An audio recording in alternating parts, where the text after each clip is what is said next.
So let's bring in our guest right now. It's Cam Stewart of SportsGrid. Cam, how you doing?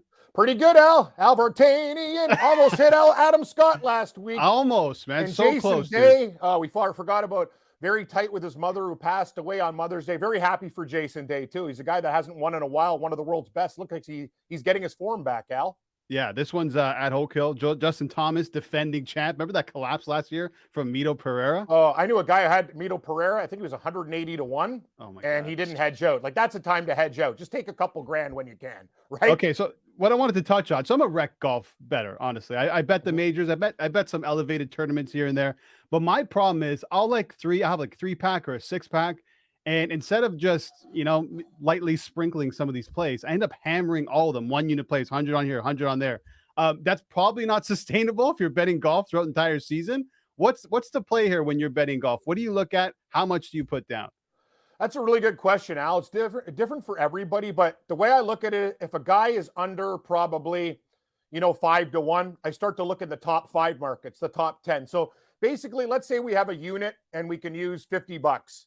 I'm going to play 6 guys. I'm probably going to put $35 on them, either a top 10 or 20 and 15 outright, because only one person wins the golf tournament, right? And if you see the odds, Scheffler, he's low. John Rahm's like 7 to 1. So I usually start this week. I'm starting at 30 to 1 with Justin Thomas. But the way I look at it, Al, I would suggest matchup bets in guys that you like, top 10s and 20s. But I've also found in these big tournaments, special markets like top Dane or top Englishman. But the top Englishman's James Sharman. But I have a couple other guys in the Volcano, Ty Hatton or Mr. Teeth, Fitzpatrick. Those are a couple Brits that I really love this week. I knew Sharman would like that. I like them outright as well. But that's what you do. You find matchup bets with guys that you like, Al, and spread it around. Because the problem is, what are you going to do when one guy wins? And also, if you like a guy who is chalk, say you like Scheffler, say you like Rory, he's one of the favorites, or Rahm. If these guys are like 5 to 6 shots back on the weekend, you'll probably get a better original number than the bet. So what I like to do, if a guy's under anywhere between like 5 and 8 to 1, maybe a small play, but I would like to bet them more live and find ways to attack them in matchup bets or like top country bets. When it comes to outrights, at least in majors, it's the top guys that are winning these things, right? But like you said, it's too difficult to bet a Rahm or a Scheffler, 2 guys who I think are going to win. But at those numbers, it just doesn't really make any sense. If you're looking in the mid-range for this tournament, who are you looking at? Yeah, it's funny, Al. Like I read a lot of articles. Some people are like 10 guys can win this tournament. I think probably maybe 20, 25. It's a little bit different at the PGA Championship, but I'm looking for a little bit of value, and I'm looking for guys that stripe the ball. It's a pretty long course. The rough isn't too bad, but the thing about this tournament is the undulations from the green, you have to be able to chip and you have to be able to putt. So Victor Hovland, guys like that, I threw out, just put a line through him. I can't. If he beats me, he beats me. But I'm going to start with Justin Thomas at 30 to 1. He is the defending champion and not really having the best year by his standards, but those odds, guys, for a guy that's really good, I think that's fantastic. Then I'm looking at the Brit, Matthew Fitzpatrick. He does everything well. Even though he's a small guy, he's sneaky long off the tee. His approach game is absolutely phenomenal, some of the best in the world. And he's been great with the putter. Around the green, he uses like a reverse 2-hand grip. And since he's gone to it, it's been very, very effective. And he won the U.S. Open. He's a guy that can grind. Pars are going to be pretty good on some of these holes. So, you got to take those guys. Sanjay M is another guy. I would suggest, guys, taking him top 10 and 20. He's always in the top 10. He's always in the top 20. But at 35 to 1, I'm going to take him. And my favorite Brit, who's got more of a temper than me, Ty Hatton. He's been knocking on the door. This guy's odds were 60 to 1, and now he's down to about 50. But those are guys that I look outright. And Al, I like 2 bombs as well. Okay. Wyndham Clark, who actually won a couple weeks ago. Yeah. He fits all the boxes for guy. Now he's won. Very long off the tee, improved putting. In my opinion, he should be around 45, 50. You can find him at 75. And one other guy, Keegan Bradley. I'm not really a fan of his, but I think he's a guy that will play well in this type of tournament. He fits a lot of the markers that I look at, and he's very consistent, definitely for a top 20, 30 play, but he's 90 to 1. Cam, do you take the weather into consideration? Maybe sound like a stupid question, but no, it's not. The expectation is cold, wind, and rain, similar to the Masters. It's actually a very smart question, and you've also basically said, if you have a morning tee time with rain, wet, long course, what does that mean? You can't take a guy like Mike Weir who hits it nowhere, right? You have to take big, strong, powerful guys because with wind and rain, say you only hit it 270 off the tee, where guys like Rahm are hitting at 320, Rory like 325, 330. They're going to go in with, 6 irons where other guys are going to have to hit like a fairway would to get in. So I'm taking a lot of small ball hitters off the card, Al. Very important. With tough conditions, go for guys with driving distance. Cam, we talked about all the conditions and stuff like that. And the course, I got 2 bets and I want you to grade them for me, okay? I think I'm looking at Tony Finau and Colin Morikawa. Do you think the way Oak Hill set up that those 2 guys and their game could be conducive to winning the PGA Championship? I like the picks, but I'm going to say I like Finau a little bit more. The only issue I have with Morikawa, I'd take him for a top 20. He's not the biggest ball hitter, but he hits it straight. And that's going to be very important here. But as Al said, with the conditions wet, Morikawa's distance is a little bit concerning. I'm not going to say he's small by any stretch, but compared to the big boys, as for Tony Finau, he knows how to win now. He's got a lot of mouths to feed in that Mormon family. He needs money, and he's been on fire this year. And Tony Finau is one of the nicest guys on tour. I actually cheer for him. I love Tony Finau for a top 20 bet. It's plus money as well. But sprinkle on those guys. Those Mormon golfers, man, you have to go for them. Hey, man, guys, right. what are you going to do? 17 it's like Sean Kemp, right? James, he needs extra employment, more money. You got a lot of mouths to feed. Hey, listen, Rory hasn't got as many mouths to feed, I don't think. Why am I always inclined to put money behind Rory? Because it's been a long time. But you always think that he's always up there, isn't he, among the favorites? Good call, James. And a lot of people are off Rory, but you might want to get back to him. I looked at him, but I just can't bet him at those odds. But I'll tell you one thing, his driving will be he's perfect. His driving sets up perfect for this course. The issue that I have with Rory McIlroy, guys, is his wedge game. It's awful. Like his proximity to the hole, like when you're going in with a pitching wedge or a 9-iron, you're hoping, 10 to 12 feet. He's been like 20, 25. And those putts are hard to hit. So he settles for a lot of pars. That's the only thing, James. Would it surprise me if he won? No. But odds of 13-1, I just can't put it down on Rory. I'd rather take Thomas at 30.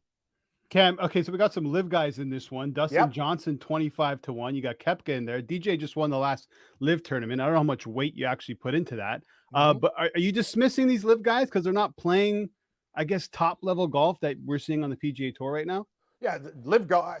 We had a friend of the program, Rencie's friend Sooner Lisa, says, Taylor Gooch is coming in on a helicopter to the live event. I'm like, Taylor Gooch? Like, my God. These guys, hey, man, they took the bags from the Sheiks. Like, it's all about money with these guys. They don't care about legacy. But, Al, one guy that I think can do well is Cam Smith. Once he won the British Open, the Open Championship, kind of probably like had some fun, partied for a while or whatever, didn't take it seriously, but he's been trending up in the right direction.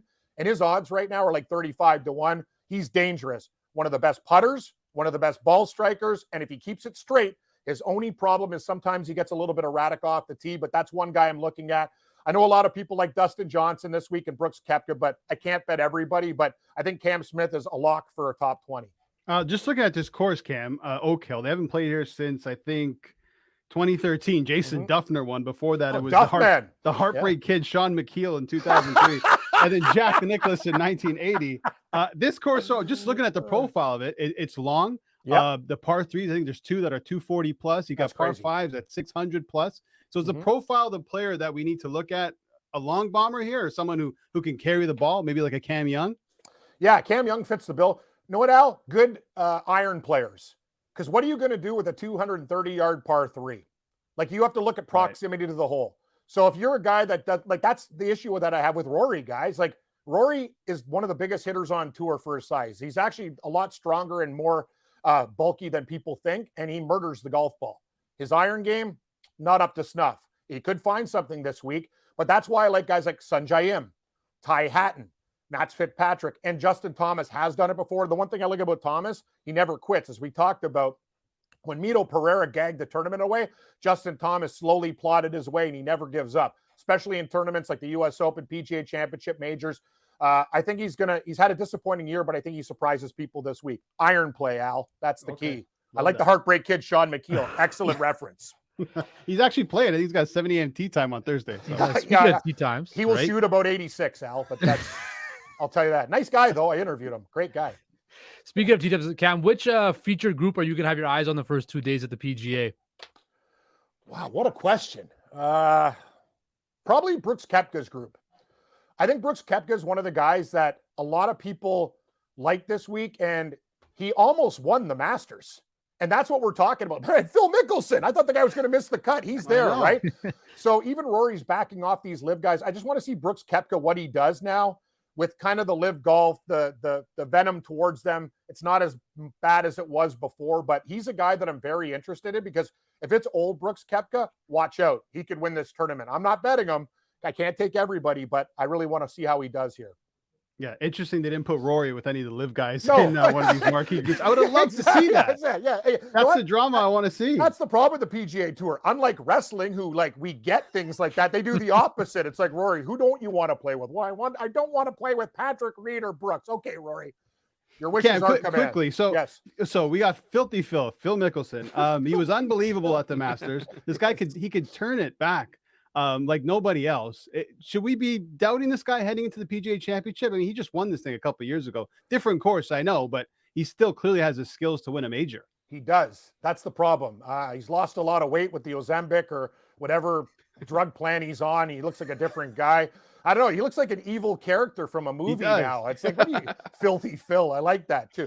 Apparently, he gave money to Dick Butkus, his kid, but like there's different stories about Phil, like very generous with some, and other people say he's a snake. So I really don't know. But I'll tell you this, Al, I'm not betting him this week, and I'm going to probably fade him in matchups, and that could be my mistake. But I just think this course will wear down Phil, especially if the elements come up. I think he's in big trouble. If it stays sunny, he'll be okay. Yeah, that 160-1 though is nice. I might put. See, this is the problem with me betting golf. Yeah, I see these numbers. That's the problem when you're a compulsive gambler like me in golf. I just look at the board like a buffet. Want it,